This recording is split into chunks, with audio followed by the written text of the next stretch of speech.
The first battle fought by the British Army against the Germans on the Western Front in the Great War came about simply because pre-war plans had placed the British Expeditionary Force in the way of the German advance toward Paris. This position had been agreed during pre-World War discussions between the British and the French armies. German troops entered Luxembourg on August 2nd and moved into Belgium near Liège the next day. The British government declared war late on August 4th, 1914, and by August 22nd, the 4 infantry divisions and 1 cavalry division of the British Expeditionary Force had disembarked in France and taken up their positions near the fortress town of Maubeuge, which was some miles south of Mons on the extreme left of the Allied line. General Lanzerac's 5th French Army was on the right side of the British. By this time, the German armies were moving in mass towards the west. Their plan had placed much strength on their right flank, which was now streaming through Belgium, with the First Army under von Kluck, which had the largest of the armies. They were wheeling round past Brussels to Ath and Mons. The British position on the French flank meant that it stood in the path of the German First Army, the outermost wing of the massive right hook intended by the Schlieffen Plan.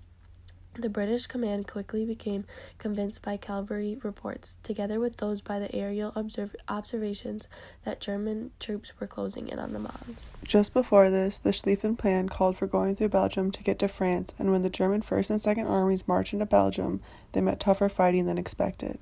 The Belgian army fought bravely and slowed them down for 10 days in a battle at Liège.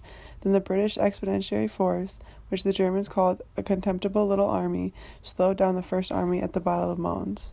Leading into the battle, each country was proud and extremely confident. The German army of 1.5 million men, which invaded Belgium on August 3rd in accordance with the Schlieffen Plan, had certainly been confident of a quick victory. The French troops marched eagerly into Alsace and Lorraine in their blue coats and red caps and trousers, confident that they would be successful in reclaiming their lost provinces. Along with them, the British Expeditionary Force of 160,000 men did not expect to fail in the mission of coming to Belgium's rescue. Overall, the countries going into battle were extremely confident and only pictured their victory. Mentally, the soldiers were almost excited in a way that they had been told over and over that they would get a victory. The Battle of Mons took place as a part of the Battle of Frontiers, in which the advancing German armies clashed with the advancing Allied armies along the Franco-Belgian and Franco-German borders. It initially began on August 23, 1914.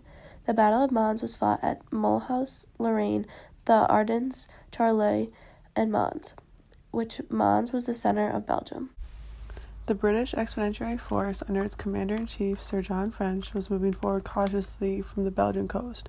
In keeping with French's character, his plan began to meet up with the French General Lanzerac's 5th Army near Charleroi on the Somme. Before reaching Charleroi, however, the BEF encountered cavalry patrols from the German First Army at Swan on August 22nd. French immediately made plans to attack the German forces against intelligence advice and apparently unaware of its full strength and of its victories at Lorraine and the Ardennes.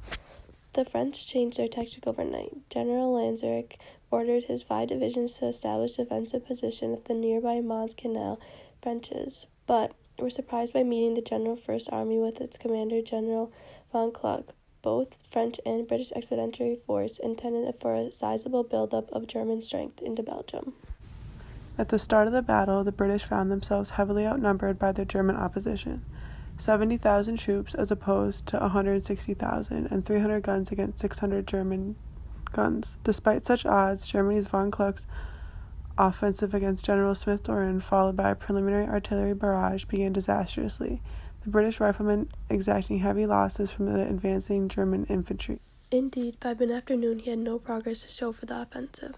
Nevertheless, over the course of the first few days of fighting, the British had suffered some 1,600 casualties. The efficiency of the British riflemen was such that von Kluck assured them that the army were using machine guns. French heard news that General Lanzerac had retreated and could therefore offer the British no assistance. He ordered a strategic retreat to the British second line of defense. While this was happening, von Kluck paused the attack in order to draft in reserves. The French realized how strong von Kluck's forces were. French therefore ordered Smith, Doreen, and Haig to further retreat. At first, von Kluck did not chase them, and choosing instead to address the heavy casualties inflicted earlier in that day. The British commander-in-chief then undertook an extended retreat. French himself recommended complete withdrawal to the coast. although Kirchner, the British War Minister, rejected French's suggestion, requiring the BEF to remain in contact with the French forces retreating to the Marne. By the end of the battle, the total British casualties resulted in just over 1,600 of all ranks, killed, wounded, or missing. Almost half of those casualties came from just 2 battalions, the 4th Middlesex and 2nd Royal Irish. They were both from the 8th Brigade in the Canal salient. With the retreat of the BEF and French, historians call the Germans the winner of the Battle of Mons.